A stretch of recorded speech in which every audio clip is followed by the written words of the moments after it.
ഒരു രാത്രിയിൽ ഉറക്കമില്ലാതെ ഈ ജനക്പൂർ എന്ന് പറയുന്ന ഒരു ഒരു നേപ്പാളിലെ ഒരു നഗരമുണ്ട്. ജനക മഹാരാജാവിൻ്റെ ജന്മസ്ഥലമാണ്. സീതാദേവിയുടെ പിതാവായിട്ടുള്ള ജനകൻ്റെ ജന്മസ്ഥലമാണെന്ന് പറയുന്നത് ജനക്പൂർ. ഹിമാലയ മേഖലകളിലൂടെയുള്ള യാത്രകൾക്കാണ് ഇത് കൂടുതലായിട്ട് വരിക. ഈ യാത്രകളിൽ നമുക്ക് പലപ്പോഴും അഭിമുഖീകരിക്കേണ്ടതായിട്ടുള്ള പല പ്രശ്നങ്ങളുണ്ട്. ഇപ്പോൾ അവിടുത്തെ കാലാവസ്ഥയുടെ ആയിക്കോട്ടെ, അല്ലെങ്കിൽ ഭൂപ്രകൃതിയുടെ ആയിക്കോട്ടെ, ഇങ്ങനെയൊക്കെയുള്ള ചില തടസ്സങ്ങളുമൊക്കെ അതിനകത്തൊക്കെ വരാം. ഈ ആർക്കിയോളജി എന്ന് പറയുന്നത് മണ്ണിനടിയിലെ സത്യങ്ങളാണ്, അല്ലെങ്കിൽ കാലങ്ങളായിട്ട് മറഞ്ഞു മൂടപ്പെട്ട സത്യങ്ങളാണ്. യോഗി ഭാരതീയതയായിട്ട് ചേർന്ന് നിൽക്കുന്ന പേരാണ്. പക്ഷെ ഞങ്ങളതിന് മറ്റൊരു തലത്തിൽ അതിനെ ഒരു കണ്ടെത്തിയിരിക്കുന്നത് യുവർ ഓൺ ഗ്രേറ്റ് ഇന്ത്യ. ഈ 2007, 2010 കാലഘട്ടത്തിലാണ് ഞാൻ ഡിഗ്രി പഠിക്കുന്നത്. അന്ന് ഞാൻ ചിന്തിച്ചിട്ടുണ്ട്, നമ്മൾ ഈ തമിഴ്നാട്ടിലൊക്കെ പോയി പഠിക്കുന്നത് നമുക്ക് ഇഷ്ടപ്പെട്ട കോഴ്സ് അവിടെ എഴുതുന്നത്. നമ്മളൊക്കെ ഇവിടുന്ന് ഇപ്പോൾ ജർമ്മനിയിലും UK-ലും കാനഡയിലും പഠിക്കുന്നു എന്ന് പറയുന്ന പോലെ ആയിരിക്കും അവർ അന്ന് തമിഴ്നാട്ടിൽ ഇന്ത്യയിൽ വന്ന് പഠിക്കുന്നത്. അന്ന് ഞങ്ങൾ പഠിക്കുമ്പോൾ ഈ സ്ക്രീനിങ് ഉണ്ടാവും, സിനിമയാണല്ലോ പഠിക്കുന്നത്. അപ്പോൾ നമ്മുടെ സിനിമകളൊക്കെ സ്ക്രീൻ ചെയ്തിട്ട് ഇടയ്ക്ക് ഇവർ യൂട്യൂബിൽ നിന്ന് ഡൗൺലോഡ് ചെയ്തിട്ട് ഇവരുടെ സിനിമകൾ, അത് അന്ന് നമ്മുടെ നാട്ടിലെ മറ്റേ ഹോം സിനിമ സംവിധാനങ്ങളൊക്കെ ഉള്ള സമയമാണ്, ആൽബങ്ങളൊക്കെ അതിന്റെ ക്വാളിറ്റി പോലും ഇല്ലാത്ത സംവിധാനം. അപ്പൊ ഇവിടുന്ന് പഠിച്ചിട്ട് അവിടെ ചെല്ലുന്നവർക്ക് കിട്ടുന്ന ഒരു പ്രയോറിറ്റി വളരെ വലുതാണെന്നുള്ളത്. പിന്നെ എനിക്ക് ഏറ്റവും ഇഷ്ടമായ ഒരു കാര്യം എന്ന് പറഞ്ഞാൽ അവർക്കൊക്കെ നമ്മുടെ രജനീകാന്തിനെയൊക്കെ അറിയാം. ഞങ്ങളെ ഈ സിനിമകളൊക്കെ കാണിക്കും, അവർക്ക് രജനീകാന്തിനെ അറിയാം, ഷാരൂഖ് ഖാനെ അറിയാം, ഇവരെയൊക്കെ അറിയാം. ഈ കൾച്ചറൽ ട്രാൻസാക്ഷൻ എന്നുള്ള നിലയിൽ ബാംഗ്ലൂരും ചെന്നൈയും ഒക്കെ അവർക്ക് ധാരാളം ഈ കോഴ്സുകൾ ചെയ്യുന്നതൊക്കെ ഉണ്ട്. ഒന്ന് പഠിക്കുന്നവരൊക്കെ ധാരാളമുണ്ട്. നമ്മുടെ മെഡിക്കൽ കോളേജിൽ പോലും, കേരളത്തിലെ മെഡിക്കൽ കോളേജിൽ പോലും ബോട്ടാനിക്കൽ സ്റ്റുഡൻസുകൾ ഇവിടെ വിദ്യാർത്ഥികൾ പഠിക്കുന്നുണ്ടല്ലോ. അപ്പോൾ ഈ ഒരു ഇതിൻ്റെ ഒരു അന്വേഷണവും കൂടിയാണ് നമുക്ക് ഈ നമ്മുടെ യാത്രകളെന്ന് പറയുന്നത്. ഒരു പിക്നിക് മോഡിലോ അല്ലെങ്കിൽ ഒരു സാധാരണ ഒരു ലെഷർ ട്രിപ്പുകളായിട്ടല്ല നമ്മൾ കരുതുന്നത്. പ്രധാനമായിട്ടും ഞങ്ങൾ ഈ യാത്രയിലേക്ക് വരാൻ കാരണം പോലും ഒരു യാത്രയായിരുന്നു. ഒരു യാത്രയിൽ വെച്ചിട്ടാണ് ഞങ്ങൾ പരിചയപ്പെടുന്നത്. ഈ പരിചയപ്പെട്ടപ്പോൾ പല സമാനതകൾ നമ്മൾ തമ്മിലുണ്ട്. വായിച്ച പുസ്തകങ്ങളുടെ സമാനതകളായാലും, യാത്രയെക്കുറിച്ച് ചിന്തിക്കുന്നതായാലും, ദേശങ്ങളെക്കുറിച്ചിട്ടുള്ള ഒരു ചിന്തയും ഒക്കെ തന്നെ ഏതാണ്ട് സമാനമായിട്ട് വരുന്നു എന്നുള്ളത് കൊണ്ടാണ് ഒരു രാത്രിയിൽ ഉറക്കമില്ലാതെ ഈ ജനക്പൂർ എന്ന് പറയുന്ന ഒരു നേപ്പാളിലെ ഒരു നഗരമുണ്ട്. ജനക മഹാരാജാവിൻ്റെ ജന്മസ്ഥലമാണ്. സീതാദേവിയുടെ പിതാവായിട്ടുള്ള ജനകൻ്റെ ജന്മസ്ഥലമാണെന്ന് പറയും ജനക്പൂർ. അവിടെ ഇരുന്നുള്ള ആ ഒരു ചർച്ചയിലാണ് എന്തുകൊണ്ട് നമുക്ക് ഇങ്ങനെയുള്ളൊരു യാത്ര ചെയ്തുകൂടാ എന്ന്. കോട്ടയത്തുണ്ടായിരുന്നവർക്ക് ഇതിനെക്കുറിച്ച് ചിന്തിക്കാൻ നേപ്പാൾ പോകേണ്ടി വന്നു എന്ന് പറയുന്നത് അതൊരു നിയോഗമായിരിക്കും. പക്ഷെ അവിടെ നിന്നാണ് സിദ്ധാർത്ഥൻ യാത്ര തുടങ്ങിയത് കൊണ്ടായിരിക്കും പക്ഷെ. എന്നാലും അവിടുന്ന് തുടങ്ങിയ ഒരു അന്വേഷണം അല്ലെങ്കിൽ ആ ഒരു ചിന്തയാണ് ഈ യാത്രയിലേക്ക് വന്നത്. അപ്പോൾ യാത്രകൾ വെറും ഒരു ലെഷർ ട്രിപ്പ് എന്നുള്ള നിലയിലല്ല, ആ ദേശങ്ങൾ എന്താണ്, ആ ദേശത്തിൻ്റെ വൈവിധ്യം എന്താണ്, സംസ്കാരം എന്താണ്, ഇത് മനസ്സിലാക്കുന്ന ആദ്യത്തെ യാത്രികൻ. ഇപ്പോൾ 20 പേരടങ്ങുന്ന ഒരു സംഘമായിട്ട് പോകുന്നുണ്ടെങ്കിൽ ഇതിൽ ആദ്യത്തെ യാത്രികൻ ഞങ്ങൾ തന്നെയാണ്. അപ്പം നമ്മളുടേതായ ഒരു സങ്കല്പത്തിൽ എന്തെല്ലാം കാണണം, എന്തെല്ലാം നമ്മൾ അവിടെ നിന്ന് മനസ്സിലാക്കണം, ഇതാണ് നമ്മൾ ആ യാത്രയുടെ ഉടനീളം നമ്മുടെ ഒരു തീമായിട്ട് എടുക്കുക തന്നെ. അപ്പോൾ അതിൽ കൂടെ വരുന്ന ഇപ്പോൾ ഈ 2012 ഞങ്ങൾ ആദ്യമായിട്ട് യാത്ര എന്ന് പറയുന്ന ഒരു ഓർഗനൈസ് ചെയ്ത് കുറച്ചധികം ആൾക്കാരുമായിട്ട് ഞങ്ങളൊരു യാത്ര തുടങ്ങുന്നത്. അന്ന് പോലും നമ്മൾ പറഞ്ഞത് ഞങ്ങൾ യാത്ര ചെയ്യുന്നു, ഞങ്ങൾ ഈ ഒരു യാത്ര കഴിഞ്ഞ് വന്നപ്പോൾ ആ യാത്രയുടെ വിശേഷങ്ങൾ പറയുന്നത് കേട്ടപ്പോൾ എന്നാൽ ഞാനും കൂടെ ഉണ്ട് എന്ന് പറഞ്ഞു കൂടിയ 25 പേരാണ്. അങ്ങനെ ഞങ്ങൾ രണ്ടുപേരും ചേർന്ന് 27 പേരടങ്ങുന്ന ഒരു സംഘമായിട്ടാണ് ആദ്യം ഉത്തരാഖണ്ഡിലേക്കുള്ളൊരു യാത്ര പോകുന്നത് തന്നെ. അത് അങ്ങനെ തുടർന്നു പോവുകയാണ്. പിന്നീട് ഒരിക്കലും ഈ യാത്ര എന്ന് പറഞ്ഞ രീതിയിൽ നമുക്ക്, അല്ലെങ്കിൽ ഈ യാത്രയ്ക്ക് വേണ്ടി ആൾക്കാരെ നമ്മൾ സമീപിക്കേണ്ട ഒരു ആവശ്യം അങ്ങനെ ഒരു സമ്പ്രദായമേ നമുക്ക് ഉണ്ടായിട്ടില്ല. കാരണം നമ്മൾ യാത്ര പോകുന്നുണ്ടെങ്കിൽ നമ്മളുടെ മനസ്സിന്, അല്ലെങ്കിൽ നമ്മുടെ യാത്രാ പദ്ധതി, അല്ലെങ്കിൽ ആ യാത്രയുടെ ഫിലോസഫിയോട് ചേർന്ന് നിൽക്കുന്ന കുറച്ച് പേര് എപ്പോഴും കൂടെ ഉണ്ടാവും.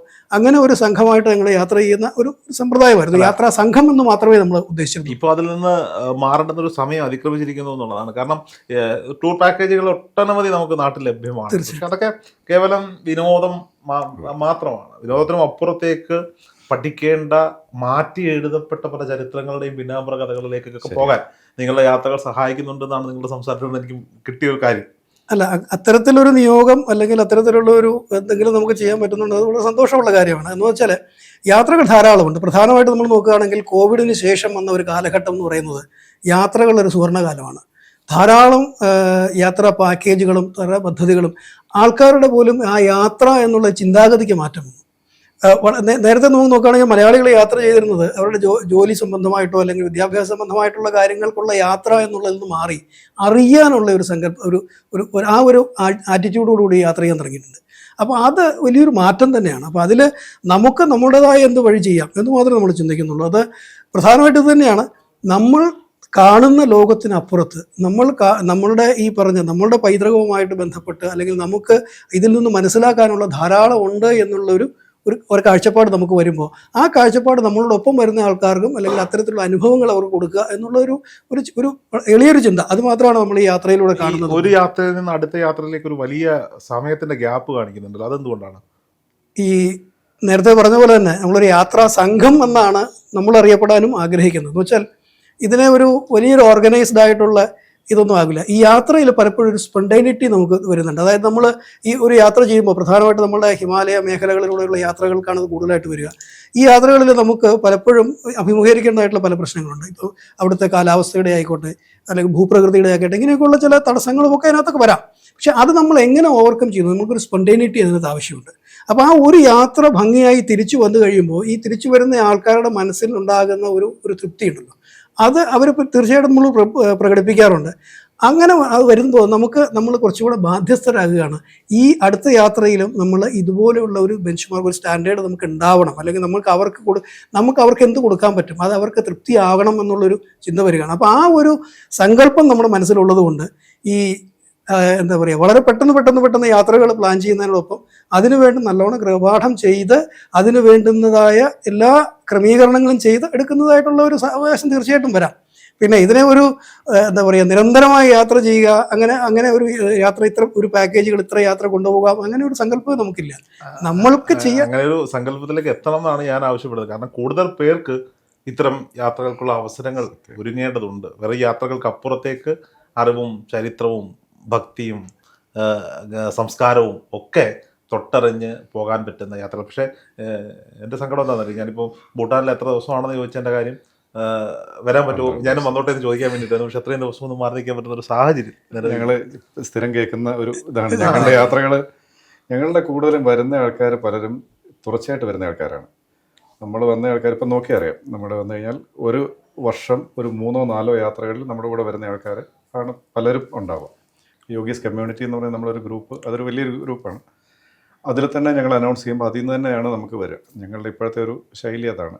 ഞങ്ങളുടേതായിട്ടുള്ളൊരു ട്രാവൽ ഫിലോസഫി, ഒരു യാത്ര എന്ന് പറയുന്നത് ഒരു ദാർശനികതയാണ്. നമ്മൾ ശരിക്കും അത് മനസ്സിലാക്കി മുമ്പേ പറഞ്ഞ ഈ ഘടകങ്ങളെല്ലാം അതിനകത്താണ്. ഞങ്ങളെ സംബന്ധിച്ച് യാത്ര ഒരെണ്ണം നമ്മൾ ഓരോ യാത്രകൾ ചെയ്യാൻ വേണ്ടി പ്ലാൻ ഇതിനകത്ത് അത് ഫോം ചെയ്ത് വരികയാണ്, രൂപപ്പെട്ട് വരികയാണ് ഓരോ യാത്ര. ഇപ്പം മുമ്പേ പറഞ്ഞ പോലെ നമ്മൾ ഈ കേൾക്കുന്ന നമ്മുടെ ചില അറിവുകളൊക്കെ ഉണ്ടാവും. ഞങ്ങൾ ഉടനെ ഇതിനെ എങ്ങനെ നമ്മൾ കൂടുതൽ എഫക്റ്റീവായിട്ട് നമ്മളതൊരു യാത്രാ പദ്ധതിയിലേക്ക് കൊണ്ടുവരാൻ പറ്റും എന്നാണ് നമ്മൾ ആദ്യം ആലോചിക്കുക. ഇപ്പം ഞങ്ങൾ കെ മുഹമ്മദ് സാറുമായിട്ട് സംസാരിക്കുകയാണെന്നുണ്ടെങ്കിൽ അദ്ദേഹം ഈ ആർക്കിയോളജി എന്ന് പറയുന്നത് മണ്ണിനടിയിലെ സത്യങ്ങളാണ്, അല്ലെങ്കിൽ കാലങ്ങളായിട്ട് മറഞ്ഞ് മൂടപ്പെട്ട സത്യങ്ങളാണ്.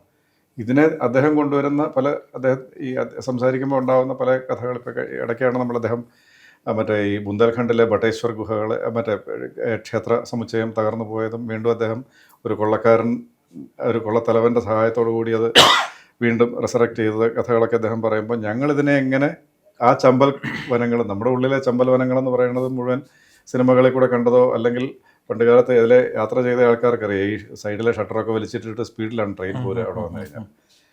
ആ ഒരു ഭയം ജനിപ്പിക്കുന്ന ആ ഒരു പ്രത്യേക ഭൂപ്രകൃതിയാണ് നമ്മളവിടെ നിന്ന് അവിടെ ഇതിലുണ്ടാവുക. അപ്പോൾ അതിൻ്റെ ഉള്ളിൽ കൂടെ എങ്ങനെ യാത്ര ചെയ്യാൻ പറ്റും, നമ്മളവിടെ ഈ ഇദ്ദേഹം പോയ ആ സ്ഥലത്ത് എങ്ങനെ പറ്റും, അതിനകത്ത് പറ്റുന്നുണ്ടെങ്കിൽ അദ്ദേഹത്തെ കൂടെ എങ്ങനെ പാർട്ടിസിപ്പേറ്റ് ചെയ്യിക്കാൻ പറ്റും. അദ്ദേഹമായിട്ട് സംസാരിച്ചു. ഞങ്ങളിപ്പോൾ അദ്ദേഹത്തിനെ കൂട്ടിയ ഈ അങ്ങോട്ടുള്ള യാത്രയുണ്ടാവും. ഇങ്ങനെ നമ്മൾ പോലും അറിയാതെ ഒരു സങ്കല്പം ആദ്യം ഉണ്ടാവും. ആ സങ്കല്പത്തെ ചുറ്റിപ്പറ്റി ഒരു യാത്ര രൂപപ്പെട്ടു വരികയാണ്. ഇതിന് സ്വാഭാവികമായിട്ട് എടുക്കുന്ന ഒരു സമയം നമുക്ക് വേണ്ടി വരുന്നത്. എന്താണ് ഈ യോഗി, എന്തെങ്കിലും എക്സ്പാൻഷൻ ഉണ്ടോ അതിന്? യോഗി ഭാരതീയതയായിട്ട് ചേർന്ന് നിൽക്കുന്ന പേരാണ്. അതെ. പക്ഷെ ഞങ്ങളതിന് മറ്റൊരു തലത്തിൽ അതിനെ കണ്ടെത്തിയിരിക്കുന്നത് യുവർ ഓൺ ഗ്രേറ്റ് ഇന്ത്യ, അതിൻ്റെ ഒരു അബ്രിവിയേഷനായിട്ടാണ് നമ്മൾ വെച്ചിരിക്കുക.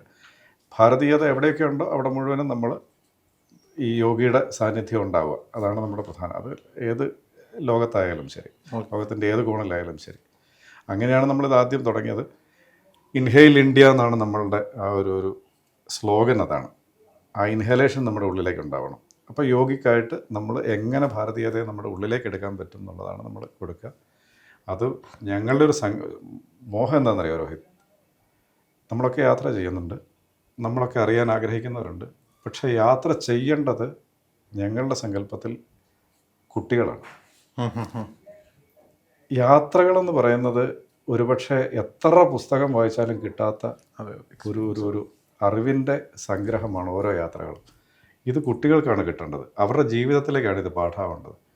പലപ്പോഴും നമ്മളുടെ ഇവിടെ സംഭവിക്കുന്നത് വെച്ചാൽ എല്ലാ തിരക്കുകളും കഴിഞ്ഞ് ഇനി ഞാൻ യാത്ര ചെയ്യാമെന്ന് വിചാരിക്കുമ്പോഴത്തേക്ക് ഒരു 70 വയസ്സ് 75 വയസ്സ്, ഒരുപക്ഷെ നമ്മളുടെ ആ കിട്ടുന്ന അറിവുകളെടുത്ത് ഉപയോഗിക്കാനുള്ള സമയം നമ്മുടെ കിട്ടുന്നില്ല. അവർ യാത്ര ചെയ്യരുതെന്നല്ല പറയാം, പക്ഷെ അവരുടെ യാത്രയും കുട്ടികളുടെ യാത്രയും തമ്മിൽ വ്യത്യാസം, അതിൻ്റെ രണ്ടിൻ്റെയും ആ ഒരു പർപ്പസ്, അതിൻ്റെ ഒരു ഉദ്ദേശ ലക്ഷ്യം എന്താണെന്നുള്ളതിനെക്കുറിച്ചാണ്.